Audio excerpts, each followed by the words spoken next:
Well, welcome back, everyone. My name is Kayla Reddick, and I was diagnosed with breast cancer at 24.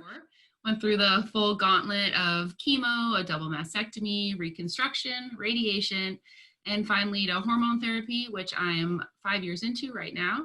I am cancer-free today, and my side gig and passion project is a film called Vincible, detailing the young adult cancer experience, which is the demographic I do advocacy work with.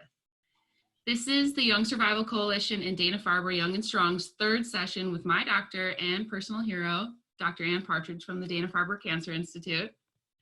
Ann Partridge is the Vice Chair of Medical Oncology at Dana-Farber Cancer Institute. She founded the program for young women with breast cancer and is the director of the Adult Survivorship Program. She's a medical oncologist focusing on the care of women with breast cancer and has a particular interest in the psychosocial, behavioral, and communication issues in the breast cancer care and treatments. Thanks for joining us again today. Hi, Ann. Nice to see you. Hi again, Kayla. Good to be here. Yeah, and so thanks for all of our viewers for joining for an update on COVID-19 and how it impacts young adults affected by breast cancer. As before, there are some lingering questions from last time, so we'll start with those. For today, please submit your questions through the chat function. We kindly request that questions are in the general format and not specific to your own care or situation. And finally, some of today's submitted questions were covered during last webinar and can be revisited in the link in the recording. Today's webinar will be 30 minutes, and if we don't get to your questions, we'll try and cover them next time. And just a reminder, we're focusing on young breast cancer survivors here. So, first question. You ready, Dr. Partridge? I am so ready. All righty. So for our long-term survivors who are 10 years out and still young and not immunocompromised, should we be taking the COVID-19 precautions that are being recommended for people over 60? Example, only going to the grocery store one time a week and early in the morning. That's a great question. The answer is no. I don't think that a person who is without evidence of any cancer, out several years from their breast cancer, would be anticipated in any way, shape, or form. We have no data that you would be any more immunocompromised than anybody else at that point. That being said, I think you should be taking the precautions as best you can to avoid, if you're in a place where there's stay-at-home orders still, certainly you should do what everybody else should be doing, wearing masks in public if you can't social distance, as well as, I keep joking when my patients are worried about coming to Dana-Farber, where my temperature is taken when I walk in. I have to attest that I haven't had a symptom.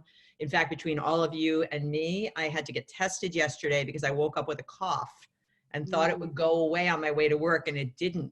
So I get to the door of Dana-Farber, and I didn't actually get there because I knew I was going to have to attest, and I attested online that I had the cough, and I ended up waiting in line at the Brigham to drive through a COVID testing site.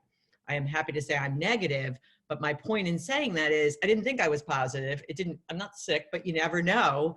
And so we're being so rigorously screened that my point is it's probably safer to be at Dana-Farber than it is the grocery store right now because we're being so screened. So I think, should you be careful? Yes, you should absolutely be careful going to the grocery store or anywhere else that the public is, and wash hands a lot and wear masks. But are you immunocompromised like some of the higher risk folks, like by age, by obesity, by other immunocompromised states? Because of course, as you get older, you get immunocompromised to some degree. And the answer is probably not for the vast majority unless there's been some weird complication. Thanks for clarifying that.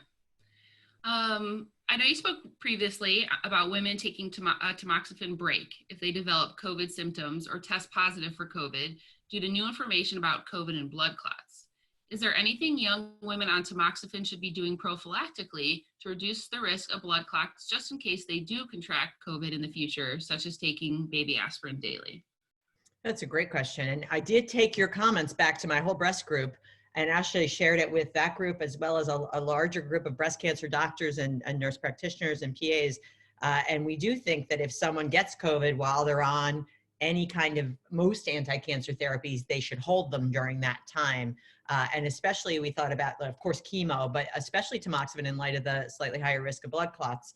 I think in terms of proactively doing anything, I don't think we know the answer to that. We generally don't recommend people take blood thinners when they're at risk for clots on tamoxifen. Young women are especially low risk of having clots on tamoxifen compared to older women. So given this is the Young Survival Coalition, I think most people are going to be young, defined as under 40 or under 50, depending on how you want to define it, or under 45. And so women under 50 typically are very low risk of blood clots, even on tamoxifen. But the things that increase risk are smoking, oral birth control, which of course most young survivors are not on, as well as obesity, or being very, very stationary. Like if you had a knee replacement, or you couldn't get up for a long time, you were bedbound. That's another good reason not to be taking it if you're at risk for COVID or you get sick. And so my point is, I wouldn't do anything prophylactically. We're not even sure that aspirin would help, to be honest. But if you get it, come off. And I do recommend for everyone that they stay active. And especially during these days when we're on incessant Zoom calls or sitting watching television more than we might because we can't go out and do anything, get up and walk around, stretch your legs. Obviously, if you have swelling or shortness of breath or any sign of a blood clot, then of course call your doctor. But I think the biggest prophylactic thing you can do is exercise, stay active, keep those muscles pumping, and then and get up and walk around every couple hours and stay well hydrated. Because if you're dehydrated, you don't have as much blood flowing, you're static, you're not moving as much. Those are things that can make you more likely to clot. We got to keep it moving, everyone. Keep moving. And that's good and good for you for lots of things. All right. Many young survivors are in early menopause as a result of treatment for many years after active treatment or even permanently. Does early menopause increase any risk associated with COVID? That's a great question. And the answer is we don't know. I doubt it, but because when you think about the biologic plausibility of that, I always joke with people that sometimes it feels like you're aging by the aches someone might feel either with, ovarian suppression, especially, or an aromatase inhibitor, even more so, and that you age overnight with those things. But I don't think we think biologically that's necessarily the case. Long-term ovarian suppression prematurely is associated with premature or higher risk of heart disease, bone issues, as well as maybe really long-term some early dementia, but still not that early, but earlier. Whether or not in the short term, if someone's ovarian suppressed, that would predispose them to COVID. I'm trying to think through this. I don't think so, but I'll never say never. And over the next several years, for better or worse, we're going to learn a lot about COVID. We're doing a lot of studies right now. A lot of stuff is coming out in the literature. A colleague of mine is writing a large protocol with the National Cancer Institute to study cancer survivors defined as ever had a cancer, and how both they're getting their care or not getting their care, and how their bodies are reacting to getting COVID and getting through this time. So we'll have a lot more information in the years to come, but right now I don't know the answer, but I doubt it's a huge risk factor, at least in the here and now, for a young survivor. I think if a person's in their 60s and went through premature menopause at 35, yes, they may be more susceptible because they're in their 60s, but also they may be more likely to have heart disease than someone that didn't get premature menopause. Got it. Makes sense? And similar to the aging, another question. I've heard people say that chemotherapy essentially ages a patient by 10 to 20 years. Does this mean a 40 to 50-year-old survivor who was diagnosed and treated many years ago should be adhering to heightened precautionary measures related to COVID that are being advised to people over the age of 60 and other vulnerable populations? Yeah, so again, similar, we don't know, but I say things like that myself. I usually only say five years or 10 years max. I don't go 20 years. Some of us might feel that way. But I think we do know that, for example, chemo increases the likelihood of premature menopause, even in women who don't go through menopause right away, because most young people won't. So in that way, yeah, it can age certain parts of your body. Whether that makes you predisposed to COVID, I don't think we know it's another one where I don't think we know the answer. I wouldn't be that alarmed about it, because unless you're someone who's really getting a lot of frequent colds and stuff before this, or had some other reason to think that you were immunocompromised more so than the average person before this, I doubt that COVID's somehow going to make you more immunocompromised just by the era. COVID itself might, but I don't know that we think it would make you more likely to get COVID. That's true even of people who are getting active treatment. We're worried about our immunocompromised patients, but we don't know that they're more likely to get it. That we really don't. We just know that once they get it, they're more likely to have complications, certain ones. Ah, that's a good clarification. Yeah. I mean, it's interesting because as we started to see, there was just a publication literally that came out yesterday that suggests that you're more likely to have complications and die if you have cancer if you get COVID, but it's active cancer, meaning getting treated right now, and most of the cancers aren't early stage breast cancer or even breast cancer, because of course, breast cancer patients typically are very different than a lot of the other cancer patients because most breast cancer patients are screened in the greater thing. So how that applies to a young person, it's hard to know, but we'll try and tease this out in the coming years. These are phenomenal questions, but I wouldn't spend a whole lot of time worrying about that. But am I a little more vigilant because I'm a healthcare provider and it's not just about me and my family, but it's about my patients? Absolutely. If I were a survivor and we have all these open questions and you got chemo and you're a little worried about that, might I be more vigilant? Yeah. Yeah. Would I live my life still? Yeah. I mean, as much as we can in the COVID era. All right. Many young survivors receive cardiotoxic treatments that increase their risk of cardiac issues even many years after treatments. Should these survivors be adhering to the heightened precautionary measures related to COVID that are being advised of the vulnerable populations? Yeah, so again, this is a great theme for today. Mm-hmm. And it marries my survivorship issues as well as breast cancer in young women.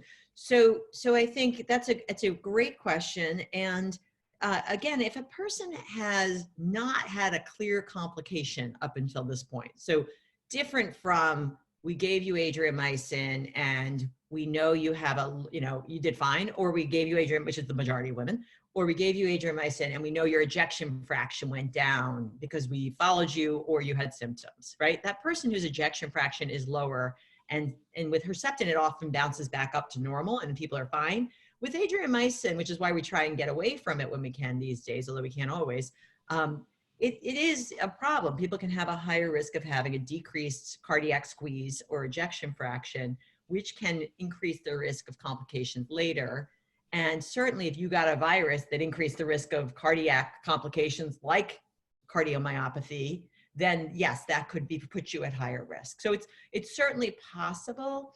If a person didn't have a problem immediately, I don't think we know that now having this problem, you're going to be worse off if you get COVID than a person who never got adriamycin. But that's true also. We don't have great long-term data for people in their, let's say, 60s, 70s, and 80s. If you have a heart attack in your 60s, 70s, 80s, which starts happening to people just, in our population. So that's why you got to exercise, get your cholesterol checked, eat right, all those things. We don't know that you'll be worse off if you got, independent of COVID, if you got adriamycin when you were 20, 30, 40, than a person who didn't. We just don't know that answer, assuming that you didn't have obvious heart failure at that time. We don't know. Okay. Yeah. Next question. I was diagnosed with IDC in 2009 at age 29. I underwent a partial mastectomy, radiation, and 10 years of tamoxifen. I finished my 10 years on tamoxifen in December. I had yearly blood work in January and my white blood cell count was low. It has been checked 3 more times since then and has gone up a little, but still borderline low. I'm concerned if I'm higher risk for COVID-19 for this reason and also being a breast cancer survivor in general. I'm a dental hygienist and have been off work, but I'm concerned once I do go back to work.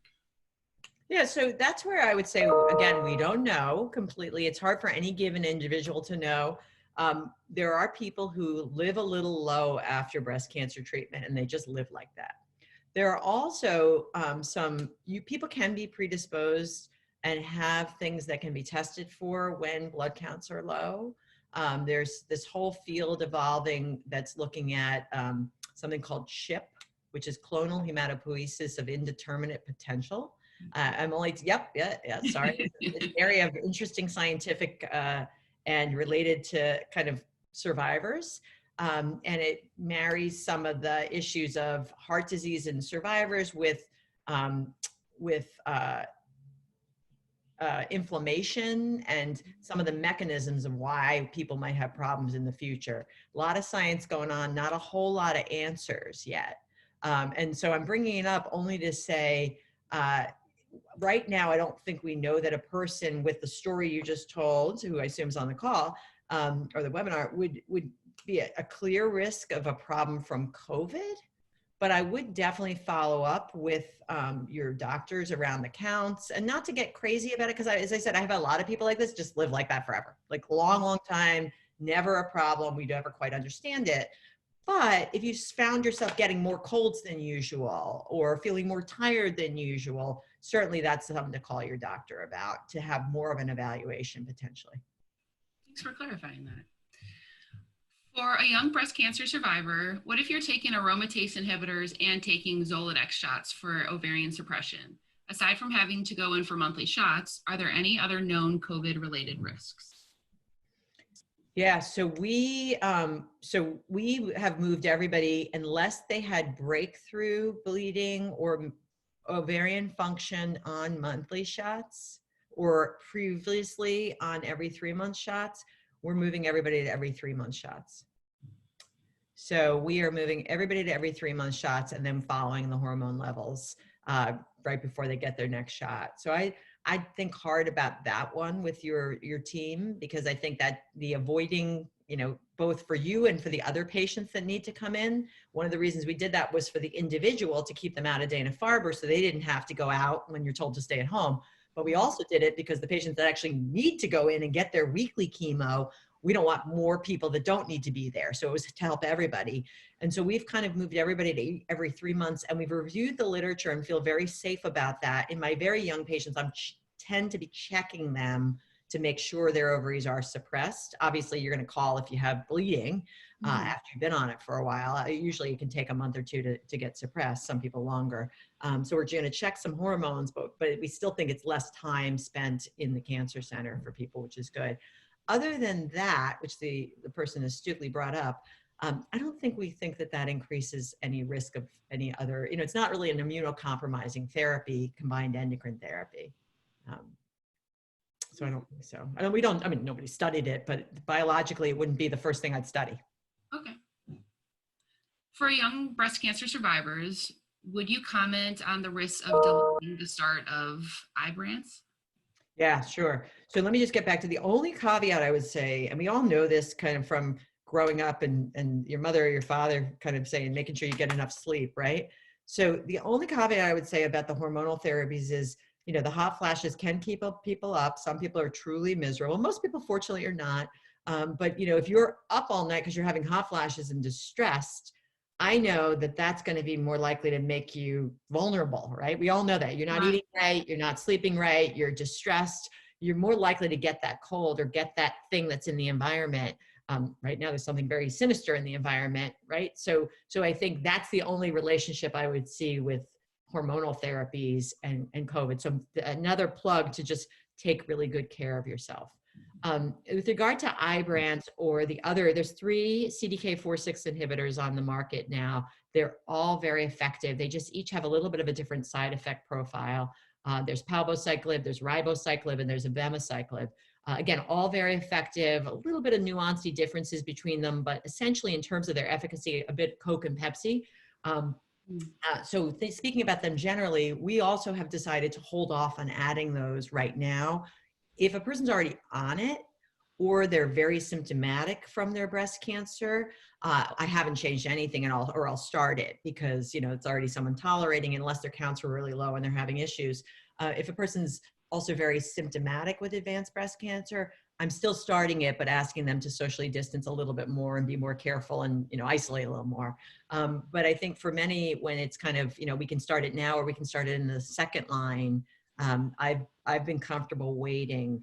There is a survival advantage that's now been shown with adding the CDK4/6 inhibitors to hormonal therapy in women with advanced or metastatic breast cancer. And that generally has been seen in the second line as well as in the first. So we think that it works when you add it. And from a safety standpoint, it's probably okay to add it a couple months later or to do it with the second line. That's I'm not doing that with everybody. And I think that's a very nuanced discussion based on a lot of things of, is it primary disease or is it a recurrence? Is how aggressive is your tumor under the microscope? There are all kinds of, as we know, breast cancer is not one disease. So I can't say it's always the right thing for everybody to delay it. But I think that for many, the answer is that's probably very safe to do. And the safer thing than having blood counts going up and down and putting people at risk for infections during this time. For a young breast cancer survivor, are we more at risk for COVID-19 if early menopause has been induced by treatment? Yeah, so that's the answer is same answer. So I think no, I don't think we know that. But generally, hormonal therapies, aside from keeping you up all night if you're having bad hot flashes, which of course we have some fixes for, not perfect ones. Generally, I don't think it increases the risk of COVID. But I don't have data to tell me that. But not the first thing I would study right now. I mean, not that I would study it, but not the first thing that if I had all the money in the world and I said you need to study X, Y, and Z, that's not the first one because there's not a great biologic reason why it should. There may be some minor changes to your immune system by getting ovarian suppression or being on a hormone. We don't know all the interactions with our estrogens and our immune system, right? Mm-hmm. And our bodies are complex. So I'll never say never, and there may be something there. But in this particular context, and whether it makes you more vulnerable to COVID, that's like two different issues, right? And related. Mm-hmm. And I don't think we know that answer. Okay. I don't think we actually know what it is exactly about being older that predisposes people, right?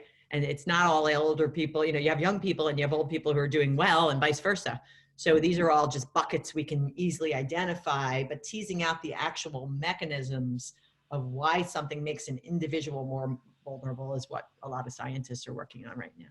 And there is some interesting information about like ACE2 inhibitors in the lungs, and maybe men have more of them, and that's how the virus gets in, and that's why initially we were seeing a lot more men having problems, and there's a propensity for men to do a little bit worse. So there's lots of good research going on to understand the virus and its reaction in the body. It seems like we might even have a different answer next time we talk too. So yeah, we're learning a lot, and it's hard to stay up on it. I get like 1 million emails a day telling me about new things in COVID, and our literature right now is full of it, which is fantastic, right? It's really amazing how the scientific community is all hands on deck, which is really, there's silver linings here, and us getting together like this, and I'm doing this with my colleagues, and I know my lab-based colleagues who can't go into their labs right now unless they're doing COVID research. And even then they have to go in on shifts and do all this crazy stuff. It's really quite amazing. In fact, it makes me a little beklempt about it. Switching themes, are there any concerns about lowered immune systems due to social distancing, wearing a mask, washing hands after everything opens up? Yeah, I mean, I think we're not just going to open the floodgates again. And so, again, if you're on active therapy, as in chemo or Ibrance, the CDK4/6s, then yeah, you want to be more vigilant than ever, and maybe not totally isolate because you need your people and you need a hug every now and then. I spent the night in the attic last night. We have a room up there, and I'll tell you, that's no fun even for one night. So I feel very sorry for these people, like Chris Cuomo in his basement. I feel sorry for these people that have to spend a couple weeks away from their families. So I wouldn't wish that on anybody, but what I would say is, yes, people should be vigilant, and especially, depending on your personal and family circumstances, best you can. And, remote working, if you're lucky enough to do that, or at least being as safe as you can with your colleagues and friends. And it's hard. It's hard. My friends get mad at me sometimes because I'm so vigilant with them, because I say to them, it's about helping you.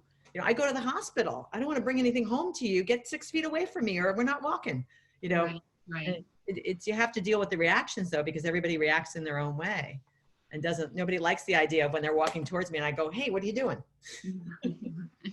It's very unnatural. It's not natural, but we got to try and, as I hope that at least one of us will stay vigilant. That's always the goal. What recommendations are you making for receiving infusions of bone medication during this time? Is it safe to skip those for any amount of time? Yeah, so as a rule, that's a great question too. As a rule, yes. Yes, it is. Unless your calcium is high and you're getting treated for that, because that can be an urgent issue. In general, the bone treatments are kind of maintenance supportive care things. If you're taking it for bone thinning and or prevention or breast cancer treatment, that can certainly wait several months. And then if you're taking it, yeah, those are the main reasons you take it. So yeah, certainly can wait. And the truth is we probably give those even more than we should. We just haven't done great studies to figure out how infrequently we can. A follow-up question about ovarian suppression. Is it smarter to postpone having an oophorectomy for the moment and rely on 3-month ovarian suppression shots? So that's it. So I think for right now, in most cities, oophorectomies electively are not going on anyway. So it's whether it's smart or not. Most people don't have a choice right now in at least the large urban areas that I'm familiar with. As we start to re-enter, we are starting to do more and more surgeries. I know in New York and in Boston, we just opened up this week to get people in to get their cancers out. And so if we're still getting people in who need their cancer operated on, we're not going to race to get ovaries out in a person who has an alternative way of suppressing them. And so, so again, choice, smarter or not, you're probably not going to have a choice of that in many places. That being said, I think oophorectomies are fine if that's how you want to manage your ovarian suppression. I think the important thing is that it's permanent, right? So you got to make sure that you tolerate it. So I usually tell people, unless you're losing your ovaries and your tubes, or at least the end of your tubes, as a preventative measure for ovarian cancer, if you're a BRCA carrier or another one of the genes that predisposes to ovarian cancer too, then I'd say let's suppress you for a little while and just make sure you're not one of those miserable people, because we know that tamoxifen is a good drug. We know that ovarian suppression plus either an aromatase inhibitor or tamoxifen is better for many people, not all, not everybody needs it, than tamoxifen alone. But tamoxifen is still a good drug. And sometimes I'll have people come in, and I did have one lady years ago who was essentially suicidal from her symptoms. And she couldn't put her ovaries back because she'd had them taken out because someone told her she had to get them out. And, it's really hard to give estrogen back to a breast cancer survivor. We do it in some situations, but so I think if there's not a rush in, aside from COVID, I usually suppress people for a while before I support them. They can do what they need to do to get their ovaries out, unless there's another good reason to get the ovaries out, just to make sure they're not that rare person that truly is miserable. Yeah. Looks like we have one more question for today. It's, is the Polaris trial, sorry, I might be saying that wrong, looking at the effectiveness of Vibrance on early stage breast cancers and still moving forward under COVID-19 conditions? Yes, it is. And if you are on Palace, you should stay on your drug, or stay answering your surveys and visits if you're on it and you got randomized to not get the CDK4/6 inhibitor palbociclib. So it's absolutely going on. We do encourage people to stay on it. That's what I said. If people are on it and they're tolerating it, it's been open for a pretty long time and it's been closed now for a pretty long time. So whoever's on it, if there's somebody on the call who's on it, stay on it unless you were having serious complications, and then of course talk to your doctor. And I've kept my patients on that as well. We're excited about that study. We hope to hear about that study in the next we hope within the next year, if not sooner, and we'll see what happens. But obviously, if you're an individual having trouble on the drug or you have personal concerns about it, then absolutely talk to your doctor and you're going to make the best decision for you. But as a rule, I've kept my patients on it in that setting because they're taking it because they had high enough risk to warrant going on the trial, and it's being done to hopefully prevent potentially recurrence in addition to hormonal therapy. Right. Well, you heard it from her, Dr. Partridge. Thank you so much for being here. Again, make sure you speak with your own provider to go over the answers that you learned today if they apply to you. We will meet again May 21st, which will be our last partnered COVID-19 update session with Dr. Partridge. These sessions are being recorded and you will have access to those. Thank you so much for joining us, and we will see you in 2 weeks. Thanks, Dr. Partridge. Bye, guys. Bye, everyone.